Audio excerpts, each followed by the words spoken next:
హల్లెలూయా. దేవునికి మహిమ కలుగును గాక. నాకు ఒక్కరు కూడా కామెంట్ పెట్టడం లేదు, లైక్ చేయటం లేదు. చూస్తున్నారు. చూడండి, దేవుని ప్రేమతో మీ ముందుకు వచ్చాను. మీకు కాకపోతే నేను ఎవరికి చెప్తానండి వాక్యం?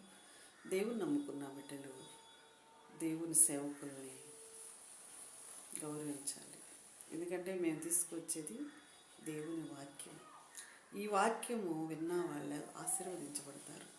వారు ఏ కొదువులతో, కొరతలతో, బాధలతో, వేదనలతో, రోగాలతో ఉన్నారో ప్రభు మాలాంటి వాళ్ళని ప్రేరేపించి మీ దగ్గరికి వాక్కుని పంపిస్తాడు.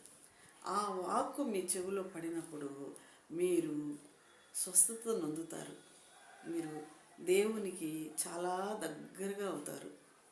దేవుని దగ్గరికి మనం చేరుకోవాలంటే ఊరకనే కాదండి, దేవునితో సహవాసం చేయాలంటే మన వాక్యంతోనే మనం ఆయన దగ్గరికి చేరుకోవాలి.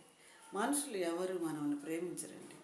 మన దగ్గర ఉంటే ఎప్పుడైనా దగ్గర అవుతారు. మన దగ్గర లేదు అంటే విడిచిపెట్టి వెళ్ళిపోతారు.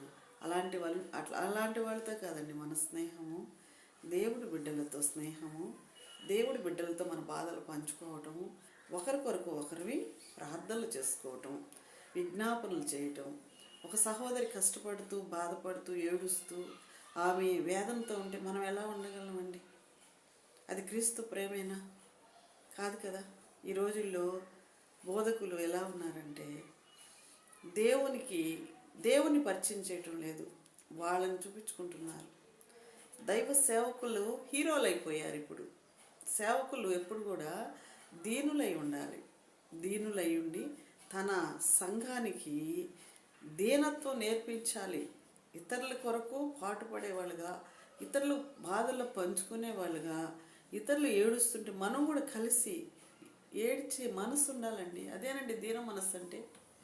ఈరోజుల్లో అవి కనిపించడం లేదండి. మేము రక్షించబడిన కొత్తల్లో ఉన్నంత ప్రేమ ఇప్పుడు దేవుడి బిడ్డల్లో కనిపించడం. మరి ఎక్కడ తప్పు జరుగుతుందో తెలియదు. బోధకుడి వల్ల జరుగుతుందో, లేదా సంఘం మారక అలా ఉంటున్నారో తెలియదు. కానీ కొంతమందిలో దేవుడి ప్రేమ కనిపించడం లేదండి. చాలా థ్యాంక్స్ అండి నా వీడియో చూసినందుకు. సబ్స్క్రైబ్ చేసుకోండి, లైక్ చేయండి. ఇంకా నేను చాలా వీడియోలు తీయాలని ఉందండి. ఎవరు కామెంట్ పెట్టడం లేదు, అందుకని నేను తీయటం లేదు.